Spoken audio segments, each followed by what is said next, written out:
नमस्कार दोस्तों, टीटीसी जोधपुर की लेक्चर सीरीज़ में आप सभी का स्वागत है। आज आपका subject estimating and costing ME 309 से रिलेटेड एक टॉपिक है जिसका नाम है एलिमेंट ऑफ कॉस्ट, यानी कॉस्ट के क्या तत्व होते हैं। देखिए, कब जब किसी प्रोडक्ट को मैन्युफैक्चरिंग किया जाता है तो उसके रॉ मटेरियल से लेकर उसके फिनिश होने तक डिफरेंट डिफरेंट टाइप्स के खर्चे होते हैं, एक्सपेंसेस होते हैं। जैसे रॉ मटेरियल ख़रीदना, लेबर जो आ रही है उसको पेमेंट करना, आपकी मशीनरी का खर्च है, फैक्ट्री का खर्च है, ट्रांसपोर्टेशन का खर्च है। तो इन सब पे अलग अलग कॉस्ट के फैक्टर्स हैं। तो इन सब स्टेजेस पे कॉस्ट का एनालिसिस करना और उस कॉस्ट को डिफरेंट डिफरेंट कैटेगरी में कैटेगराइज करना, तो इस चैप्टर में हम ये सब चीज़ों के बारे में पढ़ेंगे। ठीक है, तो एलिमेंट ऑफ कॉस्ट सबसे पहले देखते हैं, स्टार्ट करते हैं कि किसी भी प्रोडक्ट को की जो कॉस्ट है, कॉस्ट यानी लागत है, उसको कैलकुलेट करने का आइडिया क्या है। सबसे सिंपल सी बात है, आइडिया इसलिए है, उसको इसलिए कॉस्ट किया कैलकुलेट किया जाता है ताकि हम प्रॉफिट के बारे में बात कर सकें। क्या ज्ञात कर सकें? प्रॉफिट, कि वहाँ पे कितना प्रॉफिट हमें ज्ञात करना है। तो बहुत सिंपल सी बात है। मान लीजिए अगर एक मेरे को प्रोडक्ट है, मैन्युफैक्चरिंग करना है, मेरे को यदि पता लग जाता है कि उसके रॉ मटेरियल से लगाकर फिनिश बनने तक, फिनिश प्रोडक्ट बनने तक अगर उसमें कोई लागत आती है एक्स रुपीज़, और इसके अंदर यदि मैं मेरा प्रॉफिट जोड़ देता हूँ तो मुझे उसका टोटल सेलिंग प्राइस मिल जाता है। ठीक है, तो उस प्रोडक्ट को कितने रुपए में बेचना है ये आपको तभी पता लगेगा जब आप अपने प्रोडक्ट की कॉस्ट पता कर सकते हैं कि भाई उसकी लागत क्या है, कितने रुपए में वो तैयार होके हमें प्राप्त हो रहा है। ठीक है, तो इसी प्रकार से प्रोडक्शन की स्टेजेस में कोई भी प्रोडक्ट जब स्टेजेस बढ़ता है तो वहाँ बहुत सारी डायरेक्ट और इनडायरेक्ट कॉस्टेज लगती हैं। डायरेक्ट यानी प्रत्यक्ष लागत, प्रत्यक्ष लागत यानी जो ऐसे खर्चे होंगे जो डायरेक्ट रूप से प्रोडक्ट के ऊपर लगेंगे ड्यूरिंग मैन्युफैक्चरिंग, और इनडायरेक्ट वो खर्चे होंगे तो जो प्रोडक्ट आगे मैन्युफैक्चर हो रहा है उस ड्यूरिंग प्रोसेस में खर्च होंगे होंगे उससे रिलेटेड, लेकिन उस पर खर्च नहीं होंगे। तो ऐसी होती है इनडायरेक्ट कॉस्ट। तो टोटल कॉस्ट ज्ञात करने के लिए हमने इस जो कॉस्ट है इसको डिफरेंट डिफरेंट तत्व में भागा गया है। तो एलिमेंट ऑफ कॉस्ट यानी लागत के तत्व, इनको तीन भागों में बांटा गया है। पहला है आपका मटेरियल, दूसरा है आपका लेबर और तीसरा है एक्सपेंसेस। मटेरियल यानी वो पदार्थ जिससे आपको अपने प्रोडक्ट का निर्माण करना है। जैसे रॉ मटेरियल आप खरीद के लाएंगे और आपको उससे फिनिश प्रोडक्ट बनाना है। लेबर यानी श्रमिक, जो आपने जो मटेरियल परचेज करा है उस रॉ मटेरियल को फिनिश प्रोडक्ट में खुद बदलेगा, या तो बाय हैंड या बाय मशीन। और एक्सपेंसेस यानी उस पर होने वाले अन्य खर्चे, ठीक है, जिसमें लेबर भी आ चुकी हो और आपके रॉ मटेरियल कॉस्ट के बाद उसके अलावा जो सब खर्चे होंगे that will come under this category. ठीक, इनको भी हमने आगे कैटेगराइज करा है। ये मटेरियल भी आपके दो प्रकार का होता है, एक होता है डायरेक्ट, एक होता है इनडायरेक्ट, यानी प्रत्यक्ष और अप्रत्यक्ष। लेबर आपकी प्रत्यक्ष अप्रत्यक्ष, और एक्सपेंसेस भी अप्रत्यक्ष और अप्रत्यक्ष प्रकार के होते हैं। देखते हैं इनको कैसे आगे कैटेगराइज किया। तो ये देखिए, सबसे पहला है हमारा पदार्थ। ठीक है, मटेरियल यानी पदार्थ, पदार्थ यानी वह वस्तु जिसको हम मार्केट से एज ए रॉ मटेरियल में के लिए परचेज करेंगे और उसको फिनिश पार्ट में बदलेंगे। ठीक है, तो वो तो मटेरियल है। यही मेन हमारे प्रोडक्शन की क्या कहते हैं, प्रोडक्शन का ये है, हमारे प्रोडक्शन का मेन भाग होता है। जैसे हम रॉ मटेरियल को लेंगे मार्केट से, हम क्या परचेज करेंगे? रॉ मटेरियल, उसको फिनिश प्रोडक्ट में बदलेंगे, फिनिश प्रोडक्ट। तो ये भी दो प्रकार के होते हैं मटेरियल आपके, डायरेक्ट और इनडायरेक्ट। कैसे कैटेगराइज किया गया है ये देखिए, इनकी डेफिनेशन है। Those which processed in factory through various process and take final shape of main product. क्या है कि ऐसे मटेरियल जो फैक्ट्री यहाँ जहाँ पे आप शॉप में प्रोडक्शन कर रहे हैं वहाँ पे वह विभिन्न विभिन्न प्रकार के प्रक्रमों से गुजरेंगे और फाइनल शेप, मेन प्रोडक्ट की जो फाइनल शेप है उसको प्राप्त करेंगे। ठीक है, तो वह क्या कहलाता है? Direct material. जैसे फर्नीचर बनाने के लिए लकड़ी, बोल्ट्स और नट्स बनाने के लिए आपको स्टील की ज़रूरत होती है, तो ये डायरेक्ट मटेरियल है, क्योंकि इसमें ये लकड़ी क्या है, विभिन्न विभिन्न प्रक्रमों से गुजरेगी और जैसी आपको शेप चाहिए उस प्रकार के फर्नीचर में बदलेगी। इसी प्रकार से आपका इनडायरेक्ट मटेरियल। तो इनडायरेक्ट मटेरियल क्या होता है? इनडायरेक्ट मटेरियल वो होते हैं जो इस फैक्ट्री में विभिन्न प्रक्रमों से तो नहीं गुजरेंगे, लेकिन इसमें जो विभिन्न प्रकारों से गुजर रही धातु है उसके प्रक्रम में आवश्यक रूप से ज़रूरतमंद होंगे। तो those material which are essentially needed in factory और shop for helping the material to be converted into final shape, यानी ऐसे पदार्थ जो जब धातु आपका फाइनल शेप में बदल रहा है तो जिस प्रक्रमों से गुजर रहा है उस प्रक्रमों को मदद करने के लिए काम में आने वाले जो पदार्थ होंगे वो क्या होंगे, आपके इनडायरेक्ट मटेरियल होंगे। जैसे आपका कूलेंट हो गया, ग्रीस हो गया, लुब्रिकेंट हो गया, तो ये सब क्या है, सिर्फ मदद कर रहे हैं, ये उस प्रोसेस के अंदर भाग नहीं ले रहे हैं, लेकिन उस प्रोसेस को कंप्लीट होने के लिए ये आवश्यक चीज़ें होती हैं। ठीक है, तो ये देखिए इसका एक एग्जांपल है कि सपोज़ एक मशीन शॉप में आप क्या कर रहे हैं, लेथ पे काम कर रहे हैं। लेथ पे क्या काम कर रहे हैं, टर्निंग कर रहे हैं माइल्ड स्टील के जॉब की। ठीक है, अब माइल्ड स्टील क्या हो जाएगा, डायरेक्ट मटेरियल, क्योंकि माइल्ड स्टील को डिफरेंट डिफरेंट प्रोसेस से गुजरना है, टर्निंग हो गए, नया डाया प्राप्त करना है। जबकि कूलेंट, ग्रीस, लुब्रिकेंट और कॉटन का वेस्ट जो लेथ पे हम काम में लेते हैं, तो ये सब क्या बन जाएंगे, हमारे इनडायरेक्ट मटेरियल बन जाएंगे। इस एग्जांपल से थोड़ा आपको क्लियर हुआ होगा कि मटेरियल डायरेक्ट और इनडायरेक्ट क्या है। तो अगर हम इसको संक्षिप्त में कहें तो जो मटेरियल किसी प्रोसेस में काम आ रहे हैं, ठीक है, जैसे मान लीजिए ये एक मटेरियल है रॉ, ये किसी प्रोसेस से गुजरेगा और फिनिश प्रोडक्ट में बदलेगा। ठीक है, तो ये होगा डायरेक्ट मटेरियल। तो इनडायरेक्ट मटेरियल कौन सा होगा, इनडायरेक्ट मटेरियल वो होगा जो इस रॉ मटेरियल को फिनिश में बदलने के लिए मदद करेगा, यानी जब ये प्रोसेस हो रहे हैं इस प्रोसेस के लिए आवश्यक रूप से ज़रूरत होगा। जैसे इसके अंदर मान लो हमें ग्रीजिंग की आवश्यकता है, तो ग्रीस है ना, ग्रीस, कूलेंट, लुब्रिकेंट, ये सब जो होंगे जो इसमें तो भाग नहीं लेंगे इस प्रोसेस में, लेकिन इस प्रोसेस के लिए आवश्यक रूप से ज़रूरतमंद होंगे, वो क्या बन जाएगा, आपके इनडायरेक्ट मटेरियल। ये देखिए यहाँ अब मटेरियल की कॉस्ट, भाई मटेरियल तो हमें पता लग गया कि डायरेक्ट और इनडायरेक्ट दो प्रकार के होंगे। उसकी कॉस्ट का एनालिसिस कैसे किया जाता है, तो सबसे पहला स्टेप है कि आपको आपका जो भी कंपोनेंट बनाना है उसका वॉल्यूम कैलकुलेट करना है। ठीक है, क्या करना है आपको, जो भी आपको कंपोनेंट बनाना है तो उसकी जियोमेट्री आपको बिल्कुल वेल डिफाइंड जियोमेट्री होनी चाहिए। तो आपको उसका वॉल्यूम कैलकुलेट करना है considering machining allowances if there are, अगर वहाँ कुछ मशीनिंग अलाउंसेस होंगी तो उनको कंसीडर करते हुए उनका वॉल्यूम कंसीडर करना है। फॉर एग्जांपल हमारा बनने वाला जो शेप है वो एक सिलेंडर है लाइक दिस। ठीक है, जिसकी हाइट हमें नोन है h, और इसका डाया भी हमें नोन है d। तो सबसे पहले हमें ये पता होना चाहिए कि इसका वॉल्यूम क्या है। तो सिंपल सा फार्मूला है π/4 d² इंटू h। ये तो जब है जब मैंने मशीनिंग अलाउंसेस कंसीडर नहीं करे। मान लीजिए मशीनिंग अलाउंसेस कंसीडर करता हूँ और वो ये हैं कि ये जो एजेस हैं, है ना, ये वर्टिकल डायरेक्शन में जो एजेस हैं एक साइड या दोनों साइड, मशीनिंग अलाउंसेस दोनों साइड या एक साइड कहीं भी दे सकते हैं। हम सिर्फ टॉप साइड पे कंसीडर कर रहा हूँ मैं एक बार कि भाई टॉप साइड में जो मशीनिंग अलाउंसेस हैं वो हैं आपके, मान लीजिए 1 mm। 1 mm क्या है, मशीनिंग अलाउंस। तो अब इस फॉर्मूले के अंदर जो h है वो नया h क्या बन जाएगा, h प्लस, अगर ये h आप mm में रख रहे हैं तो h+1। तो फार्मूला क्या बन जाएगा आपके पास नया, π/4 d² इंटू h+1। बस शर्त ये कि ये h भी mm में होना चाहिए, d भी mm में होना चाहिए, तभी आप यहाँ पे डायरेक्ट 1 रखोगे।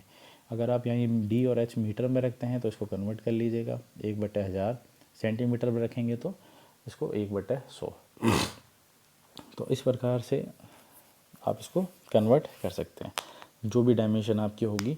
ठीक है, अगर mm गिवन है और आप सेंटीमीटर में कन्वर्ट करना चाहते हैं तो इजीली आपको पता है किससे डिवाइड करना है। तो ये सब जो फैक्टर हैं, ठीक है, इससे आपको कन्वर्ट करना है और कन्वर्ट करके वैल्यू को पुट करना है। फिर क्या करना है आपको, आपके पार्ट के हर कंपोनेंट के वैल्यूम को ऐड कर लीजिए। ऐड यानी मान लीजिए एक आपका पार्ट है लाइक दिस, ये कोई पार्ट बनाना था। ठीक है, तो इसके अंदर एक कंपोनेंट ये है और दूसरा कंपोनेंट ये है। तो सबसे पहले आप कंपोनेंट 1 का वॉल्यूम निकालिए जिसको हमने नाम दिया V1। फिर कंपोनेंट 2 का वॉल्यूम निकालिए जिसको नाम दिया V2। तो टोटल वॉल्यूम क्या हो जाएगा, V1 प्लस V2। तो एक सिलेंडर आपका यहाँ हो गया और दूसरा सिलेंडर ये यहाँ हो गया। इन दोनों कंपोनेंट्स को आप ऐड कीजिए और आपको पता लग जाएगा आपके प्रोडक्ट का, ये दोनों कंपोनेंट मिलके क्या बना रहे हैं, आपका प्रोडक्ट। तो इस प्रोडक्ट का वॉल्यूम क्या होगा, टोटल वॉल्यूम आप निकाल सकते हो। ठीक है, फिर आपको क्या करना है, इस वॉल्यूम को मल्टीप्लाई करना है डेंसिटी से। क्यों? क्योंकि हम जानते हैं डेंसिटी बराबर क्या होता है, mass upon volume.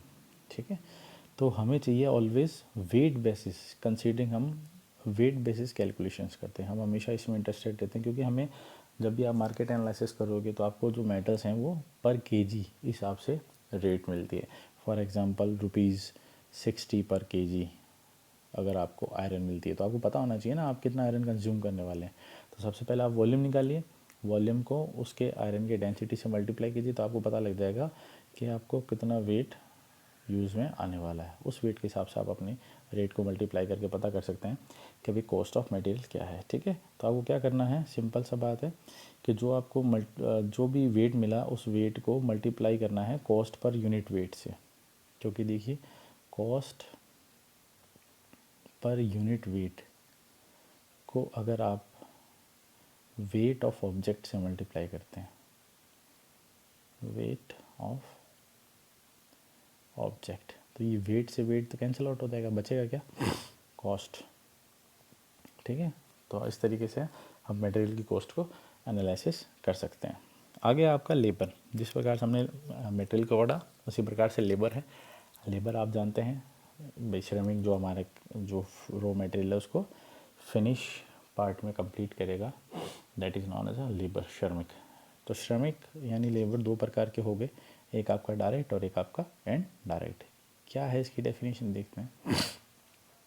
Direct labour को प्रोडक्टिव लेबर के नाम से भी जाना जाता है। क्यों? क्योंकि ये प्रोडक्शन का मेन पार्ट है और यही आपके रॉ मटेरियल को फिनिश प्रोडक्ट में बदलता है। तो worker who actually process material manually और with the aid of machines is known as a direct labour. यानी एक ऐसा वर्कर जो प्रोसेस को एक्चुअली मटेरियल को प्रोसेस करेगा, जो अपने हाथों से या मशीनों के द्वारा उस रॉ मटेरियल को उस हिस्सा, उसके जो प्रोसेस है उसका हिस्सा बनकर उसको फिनिश प्रोडक्ट में बदलेगा, that worker is known as a direct labour. ठीक है, और इसकी दूसरी डेफिनेशन भी है कि worker engaged for operating on a various production machines like in machine shop, welding shop, pattern shop, assembly shop, ATC.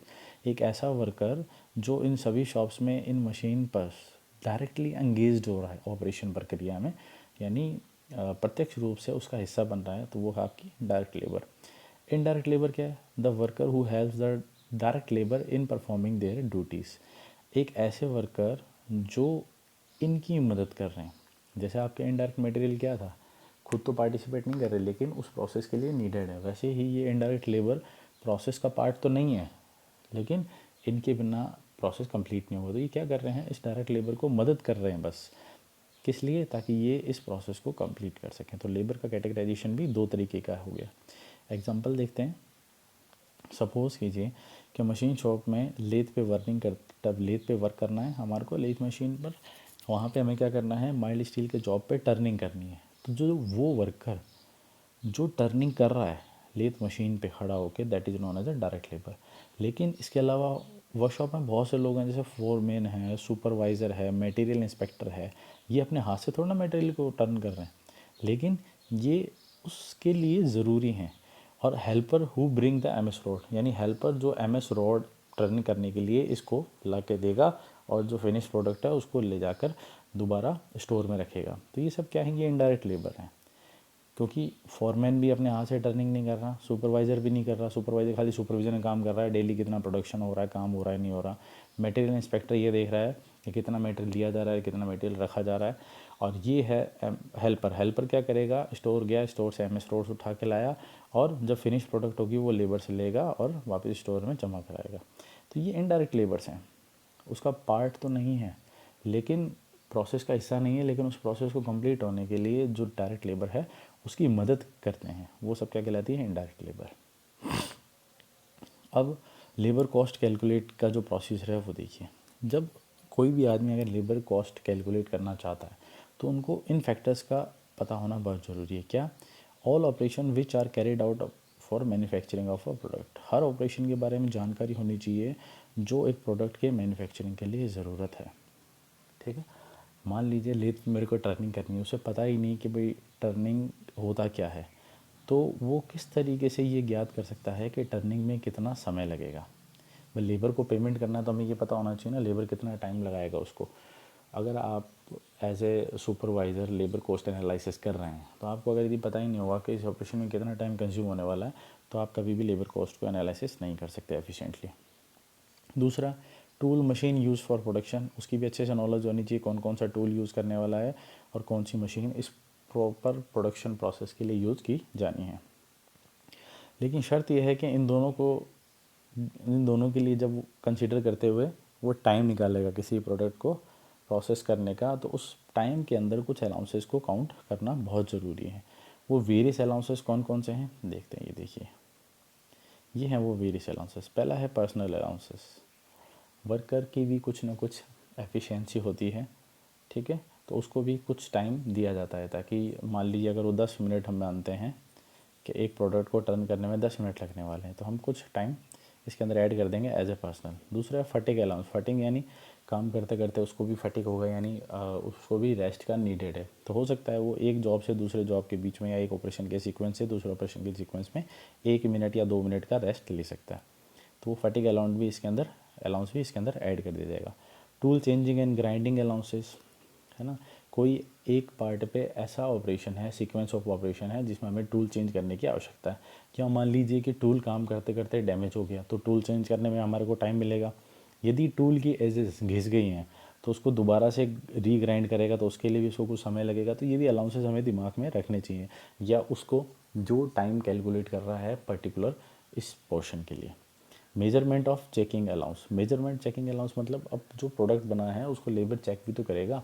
Check करके फाइनल अगर डिज़ाइन बन चुका है तो उसको जॉब को निकालेगा, अदरवाइज वो जॉब को फिर से उसी सीक्वेंस में एग्जीक्यूट करेगा। Allowances for cleaning and oiling, तो इन सब अलाउंसेस को ध्यान में रखते हुए आपको टाइम कैलकुलेशन करना है। खाली ऐसा नहीं कि भाई यहाँ स्टैंडर्ड टाइम ये आना चाहिए तो स्टैंडर्ड ऐसा ही होगा, ये पॉसिबल नहीं है। ये सब अलाउंसेस हमें कंसिडर करने चाहिए। अब आगे है एक्सपेंसेस। अभी तक हमने मटेरियल देखा, लेबर देखा, अब बात आती है एक्सपेंसेस की। तो देखिए फैक्ट्री के अंदर जब हम प्रोडक्शन को परफॉर्म कर रहे हैं तो डायरेक्ट मटेरियल और डायरेक्ट लेबर कॉस्ट के अलावा जो भी खर्चे हो रहे हैं वो सब एक्सपेंसेस हैं। मैं आपको सीधी स्ट्रेट भाषा में बता रहा हूँ कि डायरेक्ट मटेरियल जो प्रोसेस में इन्वॉल्व हो रहा था वो था डायरेक्ट मटेरियल, उसकी लागत। और डायरेक्ट लेबर यानी जो उस मटेरियल को प्रोसेस कर रही थी वो डायरेक्ट लेबर थी, उसको दिया गया जो पारिश्रमिक था वो थी डायरेक्ट लेबर कॉस्ट। इन दोनों के अलावा फैक्ट्री में प्रोडक्ट को रो से फाइनल स्टेज में जाने तक, रॉ मटेरियल से फाइनल स्टेज तक जाने में जितना भी खर्चा होगा, इनडायरेक्ट हो, चाहे इसके अंदर इनडायरेक्ट मटेरियल लग रहा हो, चाहे इनडायरेक्ट लेबर लग रही हो, कोई भी इनडायरेक्ट एक्सपेंसेस हो रहे हो इसके ऊपर, वो सब किस में आते हैं, एक्सपेंसेस की कैटेगरी में आते हैं। ठीक है, जैसे for example cost of advertisement, समझ रहे हो, कॉस्ट ऑफ एडवर्टाइजमेंट मटेरियल का खर्चा नहीं है, लेबर का खर्चा नहीं है, इसके अलावा खर्चा है।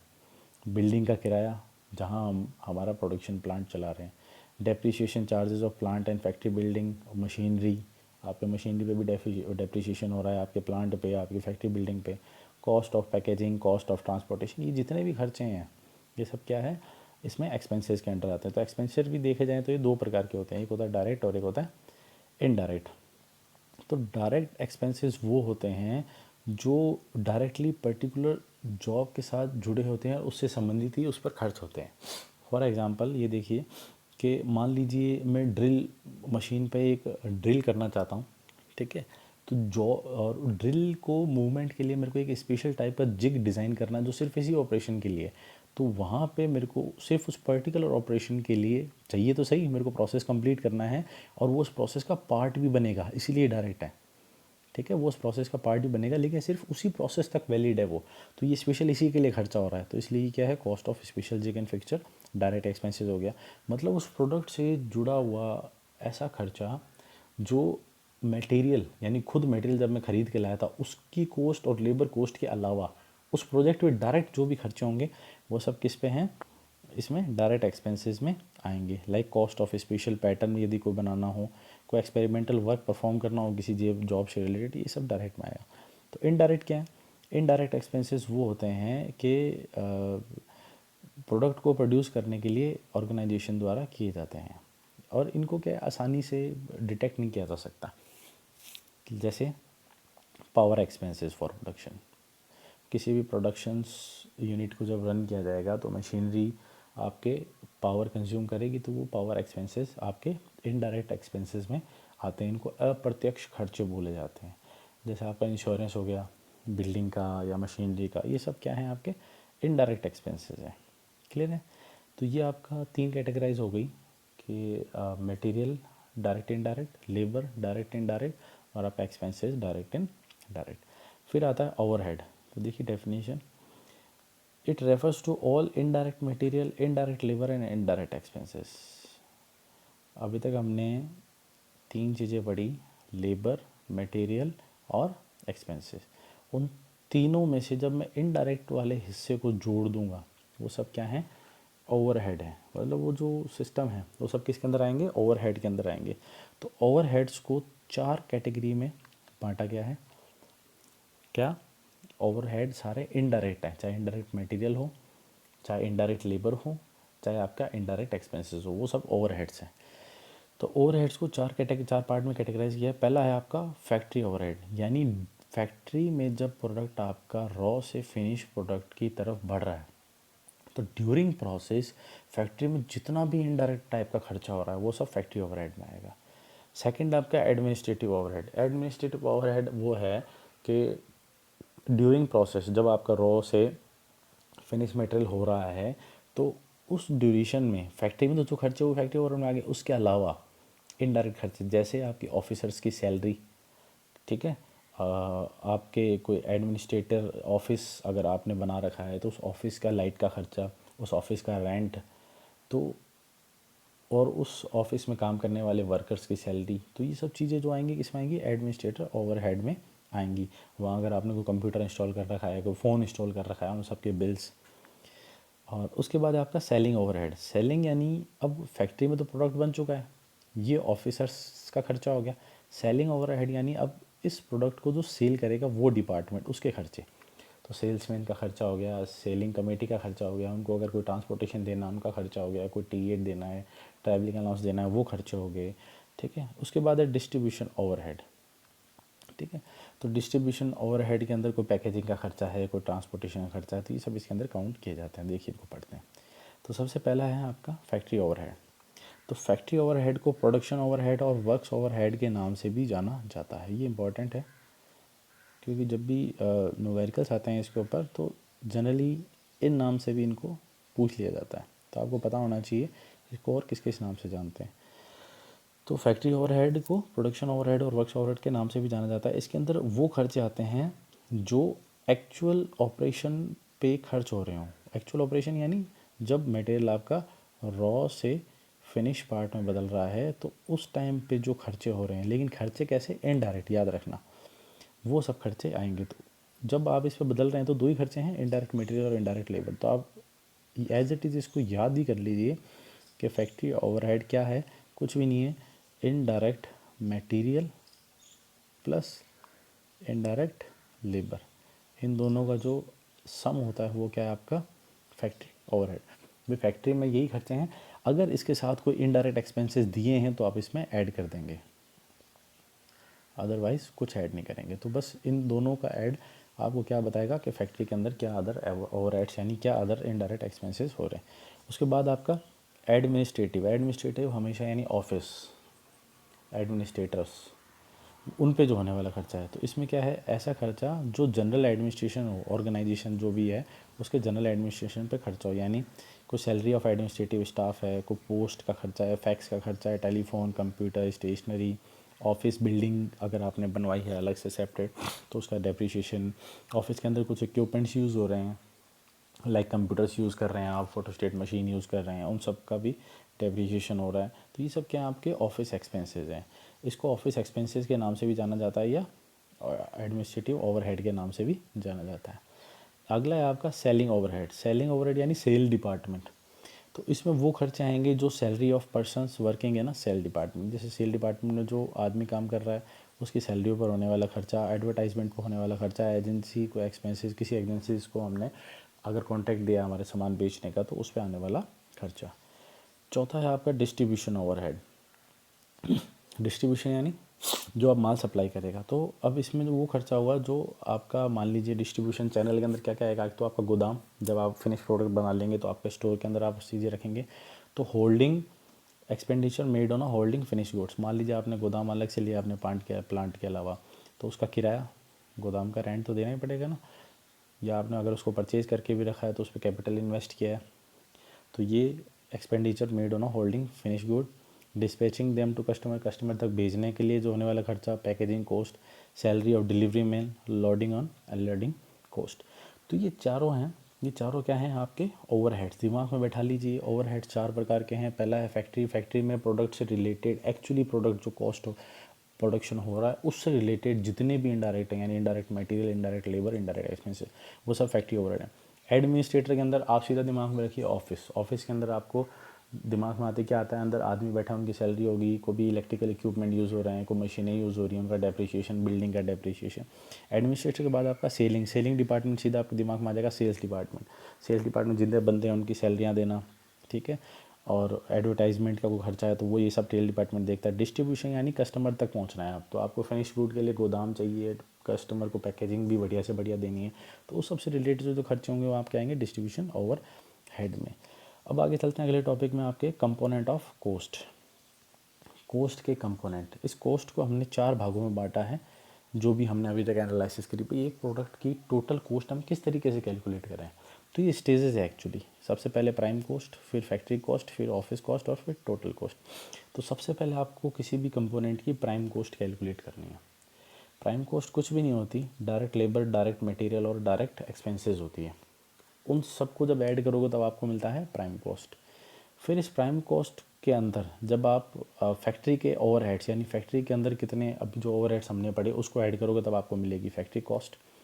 फिर फैक्ट्री कॉस्ट के अंदर जब आप अपने ऑफिस के ओवरहेड, यानी एडमिनिस्ट्रेटर जो अभी आपने ओवरहेड्स पढ़े थे, उनकी सैलरी हो गई, उनके ऑफिस का डेप्रिसिएशन हो गया, कोई रेंट हो गया, कोई इंश्योरेंस हो गया, वो सब काउंट करोगे तो आपको मिलेगा ऑफिस कॉस्ट। तो ये जो ऑफिस कॉस्ट है दैट इज़ द, तो ये आपको 2 तरह की कॉस्ट मिल रही है, एक तो आपको मिल रही है फैक्ट्री कॉस्ट और एक मिल रही है ऑफिस कॉस्ट। तो टोटल कॉस्ट से पहले यहाँ तक जो आपने कॉस्ट कैलकुलेट करी है that is the cost of production. याद रखिएगा इस नाम को, न्यूमेरिकल में काम आने वाला है। कॉस्ट ऑफ प्रोडक्शन यानी प्रोडक्शन में एक्चुअली कितनी लागत लगी, ठीक है। अब बेचनी कितने में है वो ये बताएगा। कॉस्ट ऑफ सेल्स, अगर हम प्रॉफिट को कंसीडर नहीं करते तो, कंसीडर करेंगे तो इसके अंदर टोटल कॉस्ट में हम उसको जोड़ देंगे। तो ये स्टेजेस हैं। तो सबसे पहले चलते हैं प्राइम कॉस्ट में। तो देखेंगे डायग्रामेटिकली मैं आपको रिप्रेजेंट कर रहा हूँ ताकि आसानी से आप इसको याद कर सकें। तो प्राइम कॉस्ट क्या होता है, प्राइम कॉस्ट कुछ भी नहीं है, ध्यान से देखिए आप, direct material cost, direct expenses और डायरेक्ट लेबर कॉस्ट, इन तीनों को यदि आप जोड़ देंगे तो आपको क्या मिल जाएगी, आपकी प्राइम कॉस्ट। तो इसकी डेफिनेशन यही है, प्राइम कॉस्ट को डायरेक्ट कॉस्ट के नाम से भी जाना जाता है। यह है direct material cost, direct labour cost और डायरेक्ट एक्सपेंसेस का योग होता है, ठीक है। डायग्राम से आपको बहुत आसानी से याद रहता है, इसलिए मैंने ये काम करा है ताकि आपको बहुत आसानी से चीज़ें याद हो जाएँ।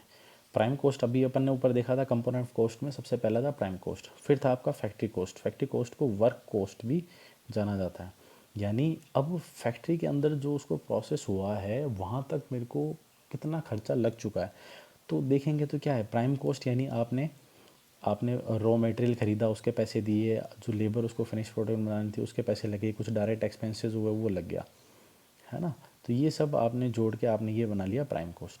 अब इसके अंदर फैक्ट्री एक्सपेंसेस भी तो हुए, फैक्ट्री एक्सपेंसेस, फैक्ट्री ओवरहेड। अभी अभी याद करो अपन ने क्या पढ़ा था कि जितना भी इनडायरेक्ट मटेरियल और indirect labour, indirect material cotton, grease, ये सब उसके प्रोसेस में लग रहे हैं तो वो भी खर्चा ही हो रहा है, फैक्ट्री में ही हो रहा है और प्रोडक्शन के दौरान ही हो रहा है। इनडायरेक्ट लेबर जो डायरेक्ट लेबर की मदद कर रही है वो भी ड्यूरिंग प्रोसेस में मदद कर रही है। तो वो सब खर्चे जब जोड़ दूंगा तो मेरे को ये पता लग जाएगा कि फैक्ट्री के अंदर अंदर अब मेरे पास कितने रुपए में वो प्रोडक्ट तैयार हो गया, ठीक है।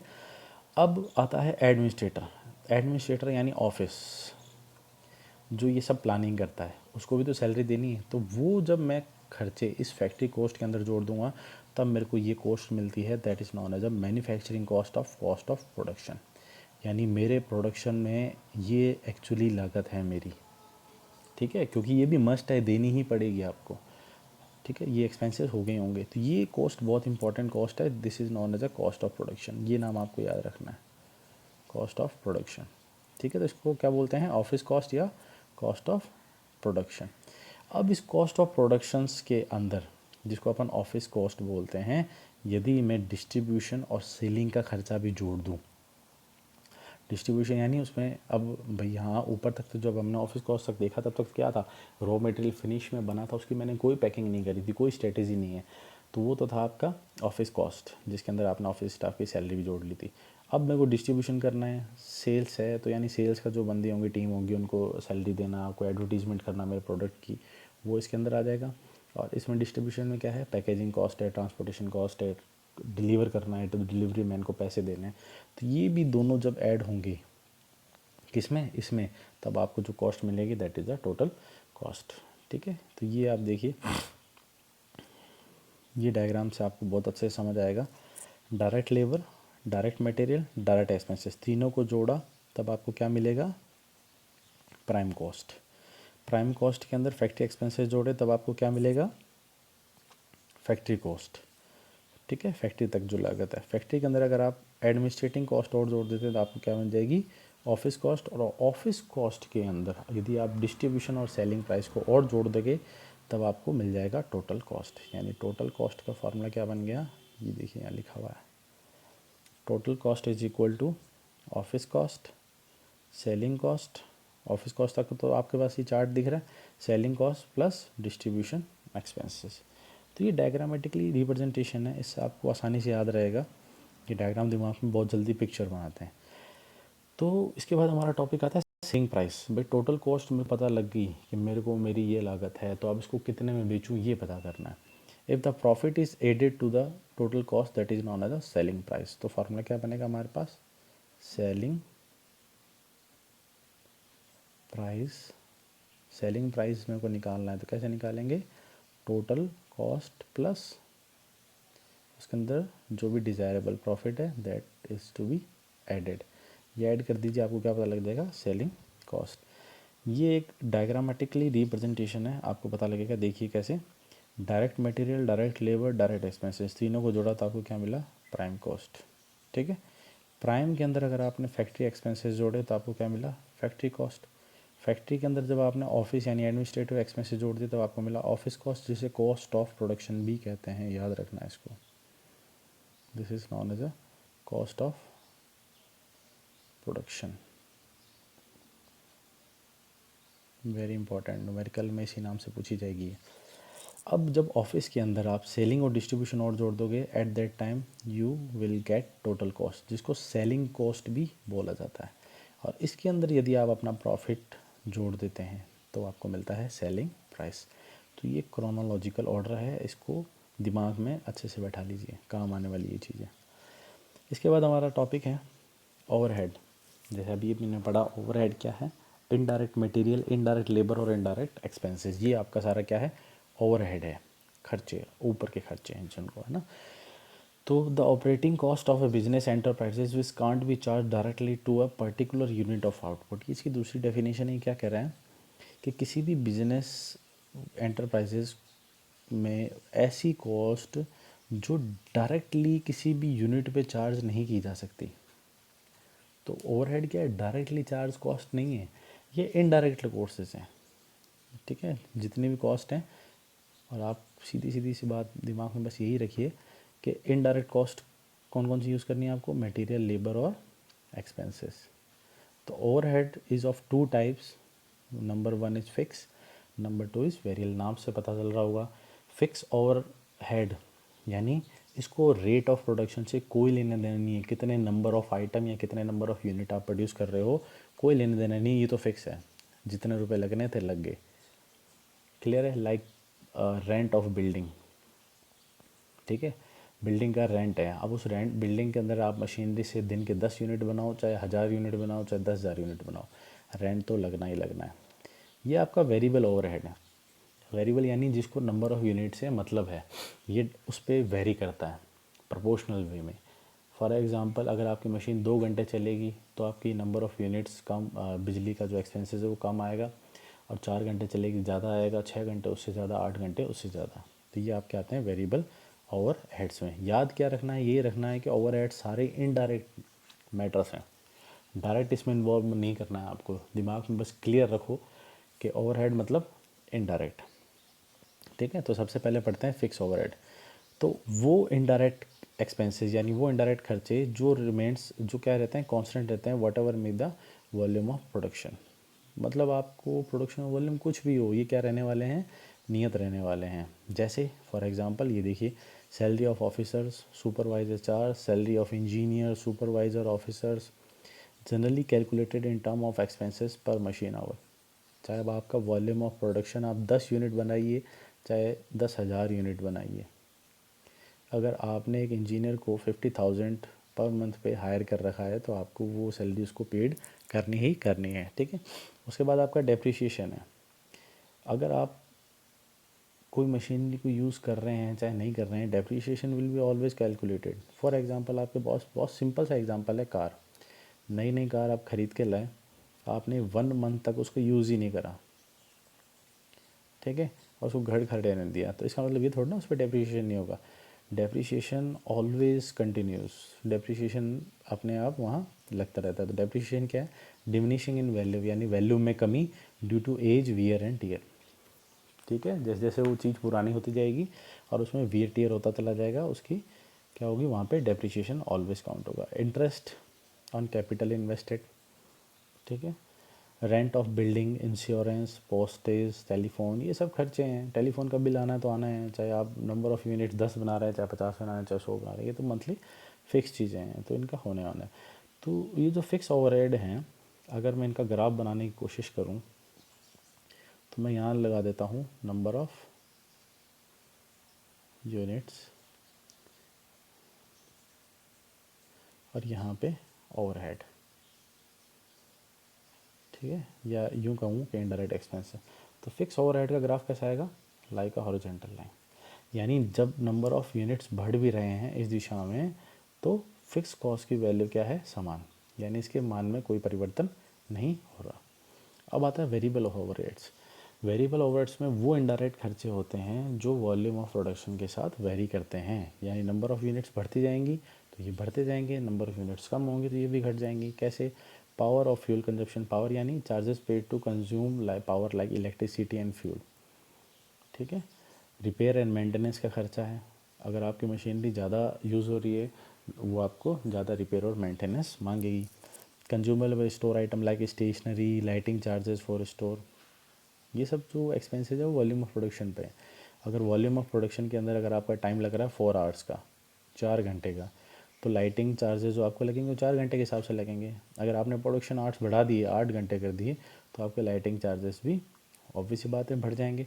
तो ये सब चीज़ें हैं, ये किस में आएंगी, वेरिएबल ओवरहेड्स में आएंगी। Expenses of tool, expenses on tool दो तरीके का, एक तो परचेज ऑफ न्यू टूल, भाई प्रोडक्शन बढ़ रहा है तो टूल जल्दी जल्दी घिसेगा तो आपको नया टूल ख़रीदना पड़ेगा, और डेप्रिसिएशन ऑफ न्यू टूल, जितने नए टूल खरीद रहे हैं उनके पे सब पे हाथों हाथ डेप्रिसिएशन भी लग रहा है।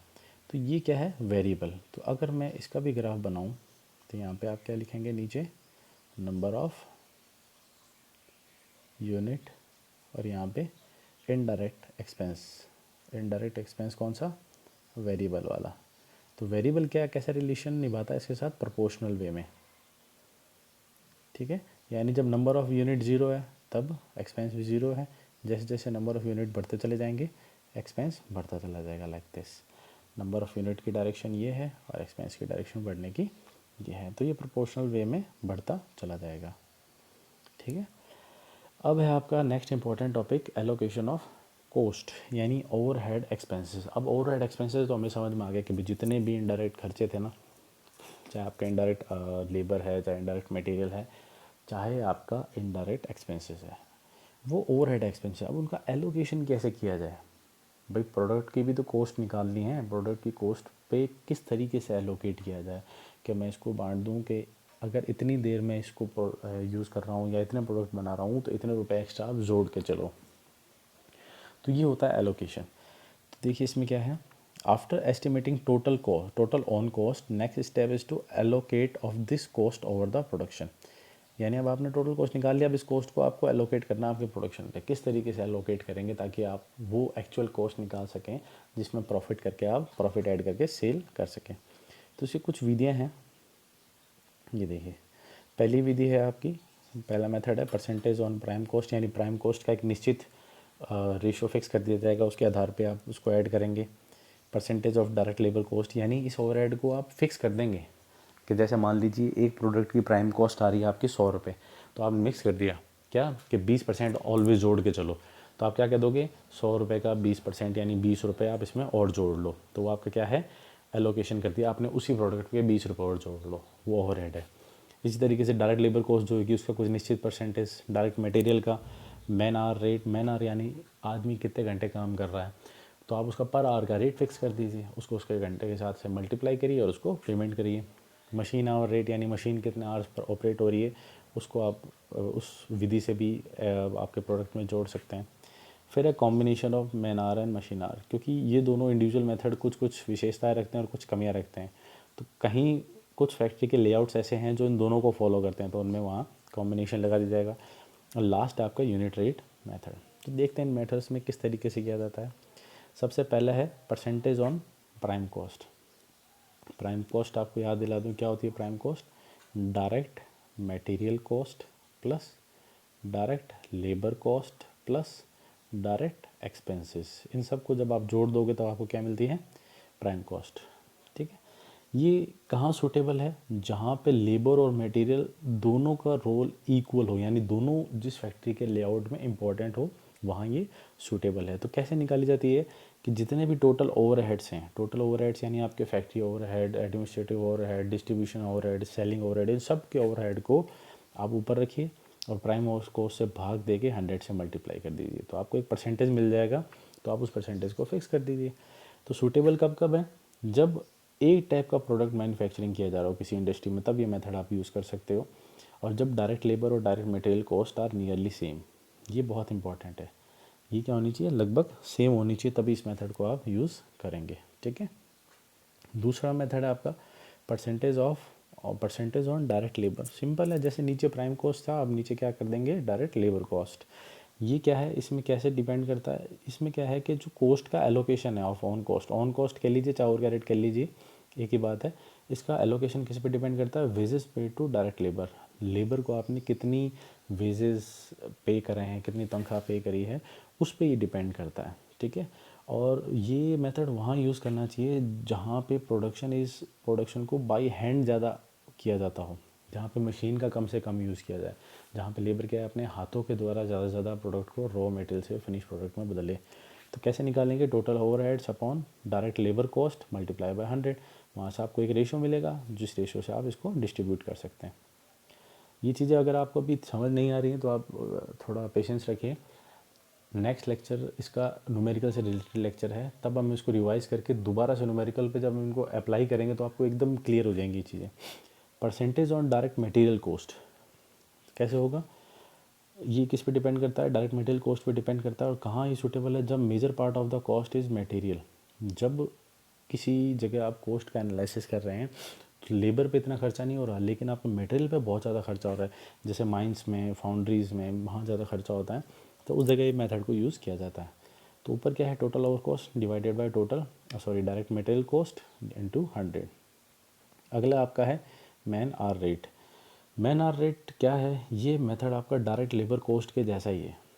ठीक है, डायरेक्ट लेबर में क्या था कि इसको वहाँ इंपॉर्टेंस दिया जाता है जहाँ आपका रॉ मटेरियल फिनिश या बाई हैंड बदला जाता है, यानी बाई हैंड प्रोसेस ज़्यादा इन्वॉल्व होता है, मशीनरी कम इन्वॉल्व होती है। डिफरेंस क्या है कि उसमें डायरेक्ट लेबर हमारा बेसिस था, इसमें क्या है, total hours spend by direct labour not the wages. उसमें तो क्या था, लेबर को कितनी वेजेस दी जा रही है, कितनी तनख्वाह दी जा रही है, वो हमारा बेसिस था। इसमें यह है कि लेबर कितने आवर्स स्पेंड कर रही है, ठीक है, वो हमारा बेसिस है।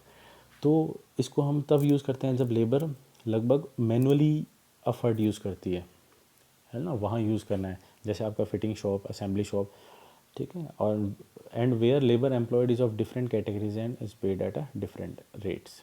ठीक है। तो इसको कहाँ यूज़ करना है कि जहाँ पे मैनुअल लेबर हो, बाय हैंड काम ज़्यादा हो रहा हो, डिफरेंट डिफरेंट कैटेगरी की लेबर हो, कोई skilled labour, unskilled labour, semi skilled labour, और आपका डिफरेंट रेट्स उनको दे रखे हों, तब आप इस मेथड को यूज़ करोगे। कैसे करना है, total overheads divided by total direct man hour spend.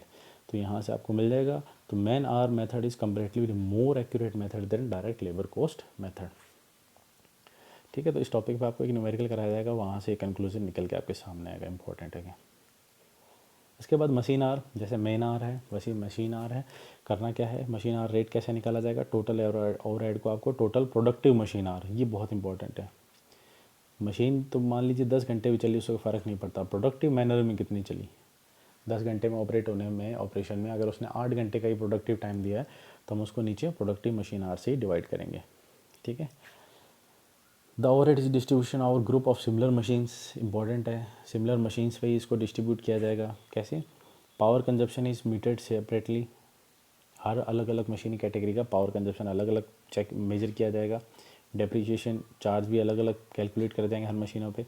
Building rent, insurance, taxes, indirect labour, indirect material, ये सब अलग अलग मशीनों का कैलकुलेटेड होगा। और the expenditure of wage paid to the ideal period of machine is not consider. अगर कोई लेबर है, मशीन अगर कोई मान लीजिए ख़राब हो चुकी है तो लेबर तो वहाँ आइडियल स्टेट में है, फिर भी आप उसको वेजेस तो पे कर रहे हैं, तो वो इसके अंदर कंसीडर नहीं की जाती है। अगर तो ये जो ओवरहेड है, यानी ये जो इनडायरेक्ट आप अगर आपने आइडियल फेज में जो लेबर को पैसे दिए हैं वो कहाँ से चार्ज हो जाते हैं, प्रॉफिट एंड लॉस अकाउंट में आपके काउंटर कर लिए जाते हैं। फिर है combination of man our and machine hour rate. तो मशीन आवर रेट मेथड वहाँ यूज़ किया जाता है जहाँ पे बाई मशीन प्रोडक्शन ज़्यादा हो, बाई हैंड कम हो, यानी मैनुअल लेबर कम हो, ज़्यादा से ज़्यादा मशीन ऑपरेटिंग हो। तो बहुत सी इंडस्ट्रीज ऐसी है उस जिसके अंदर जो शॉप्स हैं, कईयों में तो वर्क बाई हैंड होता है और कईयों में मशीन्स में भी होता है। यानी कुछ काम तो आपको होगा बाई मशीन्स अच्छा होगा और कुछ काम जो है बाई हैंड होगा। मान लीजिए आपकी ऑटोमोबाइल इंडस्ट्री है, वहाँ पे जब असेंबली शॉप होती है तो जनरली आजकल रोबोटिक्स हैंड से काम होता है, लेकिन जब इंस्पेक्शन का काम होता है तो मैनुअली ज़्यादा प्रीफर किया जाता है।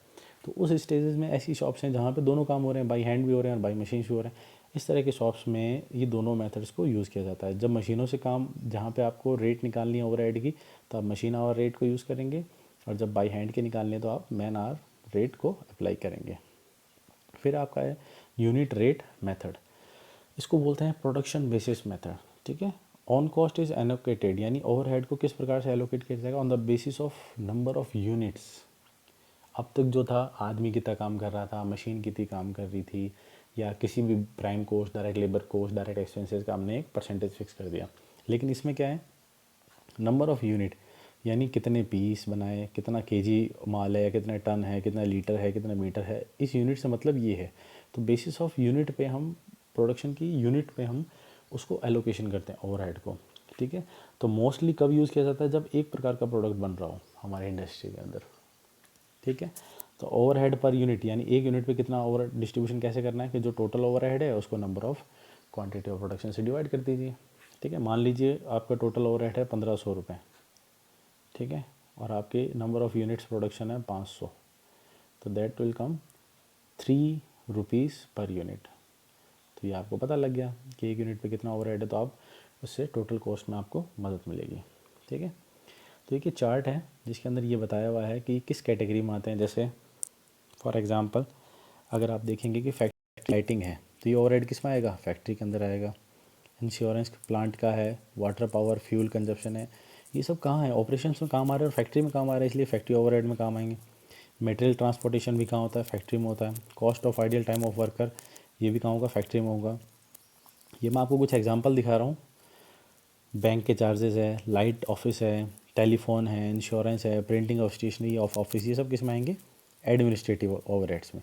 सेलिंग के अंदर कौन कौन से एक्सपेंसेस आएंगे, देखिए एडवर्टाइजमेंट है, शोरूम है, प्रिंटिंग ऑफ कैटलॉग है, पैकिंग एंड कैरीज है ना, और इंश्योरेंस ऑफ फिनिश गुड्स बनाने के बाद शोरूम कंडीशंस में जब हम उसको ले जाएंगे तो गोदामों में उसका इंश्योरेंस करवाना, और telephone and postal expenditure, entertainment expenses, ये सब जो एक्सपेंसेस हैं ये इसके अंदर आएंगे।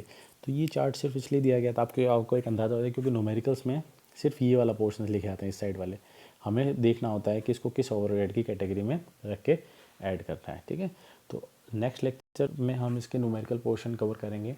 तो सभी को ये एडवाइस है, पहले इस थ्योरी को ढंग से अच्छे से दिमाग में बैठा लीजिए। बैठाने का मतलब क्या है कि आपको सिर्फ इतना पता होना चाहिए कि टोटल कॉस्ट से पहले क्या क्या स्टेजेस हैं, यानी प्राइम कॉस्ट है, फिर उसके बाद आप प्राइम कॉस्ट में क्या ऐड करेंगे, जो फैक्ट्री कॉस्ट मिलेगी उसमें क्या ऐड करेंगे, जो ऑफिस कॉस्ट मिलेगी और उसमें क्या ऐड करेंगे, तो टोटल कॉस्ट। तो टोटल कॉस्ट की सारी stages up to selling prices आपके दिमाग में एकदम क्लियर होनी चाहिए। उसके बाद आते हैं ओवरहेड्स। ओवरहेड्स आपको एकदम क्लियर होने चाहिए कि ओवरहेड्स जो आप पढ़ रहे हैं फिक्स और वेरिएबल, फिक्स किस तरीके से डिफ़ाइन किए जाते हैं और वेरिएबल किस तरीके से डिफ़ाइन किए जाते हैं, उनको ऐड करना है, टोटल ओवरहेड्स निकालने हैं और उन ओवरहेड्स और उन ओवरहेड्स की कैटेगराइज स्टडी करनी है, यानी कौन सा फैक्ट्री में आएगा, कौन सा एडमिनिस्ट्रेटिव में आएगा, ये पहचानने हैं आपको न्यूमेरिकल्स में से। बस इतना अगर आपके दिमाग में रहेगा तो न्यूमेरिकल अच्छे से परफॉर्म होंगे। Thank you.